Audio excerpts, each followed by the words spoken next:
పోరాడారు? పవన్ కళ్యాణ్ పోరాడితే kidney hospital వచ్చింది. పవన్ కళ్యాణ్ పోరాడితే డయాలసిస్ సెంటర్లు వచ్చాయి. పవన్ కళ్యాణ్ పోరాడితే నాటి పంచాయతీరాజ్ శాఖ మంత్రి శ్రీ నారా లోకేష్ గారు 18 కోట్లు ఇచ్చి 136 గ్రామాల్లో remote dispensary units, Sujala Sravanthi water units ప్రారంభించారు. వీడు తెచ్చాడా? వీడు ఒక డాక్టర్ కదా. ఏ రోజైనా ఒక టాబ్లెట్ నీ సామాజిక వర్గానికి కానీ, ఒక కిడ్నీ పేషెంట్ కానీ ఇచ్చావా? ఒక మెడికల్ క్యాంప్ పెట్టావా? మరేం చేసావా నువ్వు? ఏమి చేయలేదు. కాబట్టి కిడ్నీ బాధితుల కోసం ఎవరైనా చేశారు అంటే అది శ్రీ పవన్ కళ్యాణ్ గారి పోరాటం, జనసేన పోరాటం వల్లే తప్ప, చంద్రబాబు నాయుడు గారు విడుదల చేసిన నిధుల వల్లే తప్ప వీళ్ళ వల్ల ఒక్క పైసా కూడా ఎవరికి న్యాయం జరగలేదు. ఈరోజు జల్ జీవన్ మిషన్ కోసం నిన్న ఏదో పెట్టున్నారు, వాట్సాప్ లో చూశాను. 700 కోట్లు ప్రాజెక్ట్ అంట. అరే ఎవడ తొమ్మయ్యాది 700 కోట్లు? నరేంద్ర మోడీ గారు 2019 ఆగస్టు 15వ తారీఖున ఈ భారతదేశంలో ఉన్నటువంటి 17 కోట్ల ఇళ్లకు కూడా ప్రతి ఇంటికి కుళాయి ఇవ్వాలని చెప్పేసి 3,50,000 కోట్లు ప్రకటించారు. దానిలో భాగంగానే ఆ 700లో 350 కోట్లు కేంద్ర ప్రభుత్వం ఇచ్చింది. వీడు నాబార్డు కాళ్ళు నాకుని బూట్లు నాకి అప్పు తెచ్చుకొని 2022లో జరగవలసింది ఈ రోజు చేశాడు. ఏ ఊరైనా నీరు వస్తుందండి? కుళాయి నీరు వస్తుందా? ఏమొస్తుందండి మనకి? వాడి అవినీతి పెరిగిందే తప్ప మనకి అభివృద్ధి జరగలేదు. అభివృద్ధి జరగాలని ఏం చేయాలి? జనసేన టీడీపీ రావాలి. కాబట్టి చివరిగా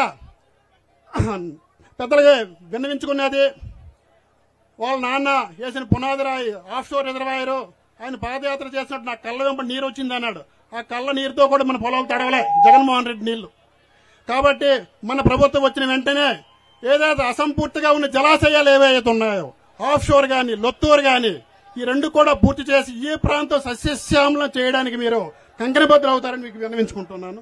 అలాగే జీడి మామిడి రైతులు ఎవరైతే ఉన్నారో వాళ్ళు రైతులుగా కాకుండా ఒక వ్యాపారులుగా మారి వాళ్ళ స్వయం సమృద్ధిగా ఎదగాలంటే గొడౌన్స్ పెట్టాలి, అలాగే స్టోరేజ్ పెట్టాలి, అలాగే 75% నాబార్డ్ సబ్సిడీ కూడా ఇస్తుంది వాళ్ళకి. కాబట్టి సొసైటీస్, రైతు సొసైటీలు పెట్టాలి, జీడి రైతు సంఘాలు పెట్టి వాళ్ళకి ఒక ప్రత్యేకమైన నిధి ఏర్పాటు చేసి జీడి రైతుల మద్దతు ధర ఏ సంవత్సరం కూడా ఎటువంటి ధర్నాలు గాని ప్రజా సంఘాలు చేయకుండా 15,000కి తగ్గకుండా ప్రతి ఒక్క జీడి రైతు హాయిగా పండించే విధంగా మీరు మనం అందరం కూడా వాళ్ళకి మద్దతుగా ఉండాలని ఈ సందర్భంగా కోరుకుంటున్నాను. అలాగే మత్స్యకారులు కరోనా టైంలో తెలిసింది ఎంత వలసలు ఉన్నారనేది. మంగళూరులో వాలే, టుటికోరంలో వాలే, ముంబైలో వారే, కలకత్తాలో వారే, పారాదీప్లో వారే, చెన్నై ఏ పోర్టులు చూసిన కాండ్లో వారే, గుజరాత్ వాలే, ఎక్కడ చూసినా ఈ ప్రాంత మత్స్యకారులే ఉన్నారు. తీర ప్రాంత అన్ని రాష్ట్రాల్లో కూడా మత్స్యకారులే ఉన్నారు.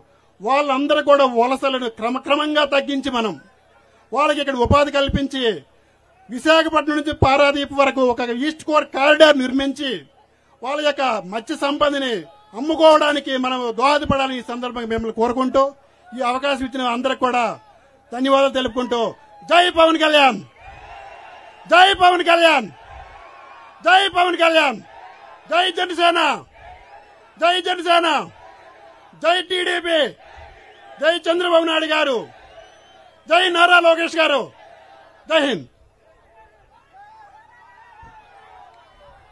ధన్యవాదాలు దుర్గారావు గారు. మరి మనందరి అభిమానమే కాదు, శ్రీకాకుళం జిల్లాకి గర్వకారణమే కాదు, ఆంధ్ర రాష్ట్రం గురించి పార్లమెంట్ లో ప్రశ్నిస్తున్న ఏకైక గలంగా ద ప్రైడ్ ఆఫ్ శ్రీకాకుళం మన సోదరుడు, మన అభిమాన నాయకుడు ఎవరు? రామ్మోహన్ నాయుడు గారిని మాట్లాడాల్సిందిగా కోరుకుంటున్నాను.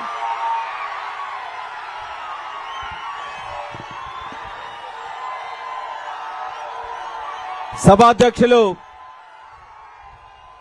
గౌతు వారి కుటుంబం నుంచి 3వ తరంగా ఈ యొక్క ప్రాంతానికి సేవలు అందించడానికి ముందుకొచ్చినటువంటి వీర మహిళ సిక్కోలు శివంగి సోదరిమణి శిరీషక్క గారికి, అలాగే ఈరోజు శంఖారావం పూరించడానికి ఎన్నికల్లో మనం అందరం కూడా సంసిద్ధంగా ఉన్నామని తేల్చి చెప్పడానికి రాబోతున్నటువంటి ప్రభుత్వం తెలుగుదేశం పార్టీ జనసేన ప్రభుత్వం అని చెప్పడానికి కార్యకర్తలందరికీ కూడా నేనున్నాననే భరోసా ఇవ్వడానికి, యువతరానికి మీ గలంతో పాటు నా యువ గలం కూడా ఉందని తేల్చి చెప్పడానికి మన ఉత్తరాంధ్రలో శ్రీకాకుళం జిల్లాలో ఈ యొక్క శంఖారావాన్ని పూరించడానికి కదలి వచ్చినటువంటి యువ నాయకులు, మన ఆంధ్రప్రదేశ్ రాష్ట్ర రాజకీయానికి భవిష్యత్తు, మన అందరికీ కూడా భవిష్యత్తులో నడిపించేటటువంటి నాయకుడు సోదరులు లోకేష్ అన్న గారికి, వేదికను అలంకరించినటువంటి అతిరథ మహారథులు, మరి పెద్దలు, కుటుంబ సభ్యులు, ఈ యొక్క ప్రాంతానికి సుదీర్ఘకాలం సేవలందించినటువంటి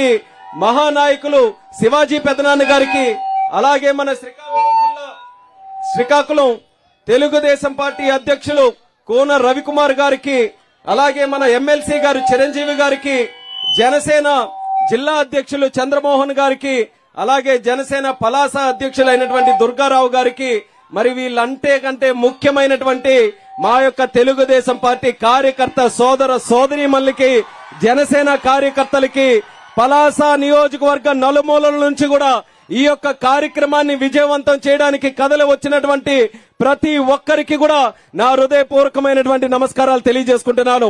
చాలా రోజుల తర్వాత పలాసలో మళ్లీ పౌరుషం చూస్తున్నాం, పలాసలో ఆ ఊపు చూస్తున్నాం. రండిరా, ఎవరు వస్తారో రండి, రాబోతున్నటువంటిది తెలుగుదేశం పార్టీ జనసేన ప్రభుత్వం అన్నటువంటి ఊపు ఈ రోజు పలాస నియోజకవర్గంలో కనిపిస్తుంది. ఆ ఊపుతోనే మనం అందరం కూడా ముందుకు వెళ్దాం. మనల్ని ఉత్తేజపరచడానికి, మనల్ని ఉత్సాహపరచడానికి మనం అందరం మెచ్చినటువంటి నాయకుడు లోకేష్ అన్న గారు కూడా ఈ రోజు మన మధ్యలోకి వచ్చారు. మనం ఆయనకి మాటిద్దాం. రాబోతున్నటువంటి ఎన్నికల్లో తెలుగుదేశం పార్టీని అత్యధికమైనటువంటి మెజారిటీతో పలాసలో